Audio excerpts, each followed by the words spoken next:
friends, today I'll be sharing a simple and easy banana pancake recipe that I hope you guys are going to enjoy and is very quick to make.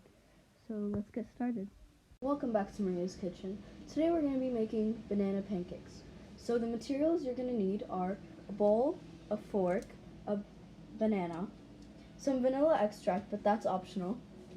You're going to need your pancake batter mix and something to mix with. So the first thing you're going to want to do is open your banana.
Bismillah.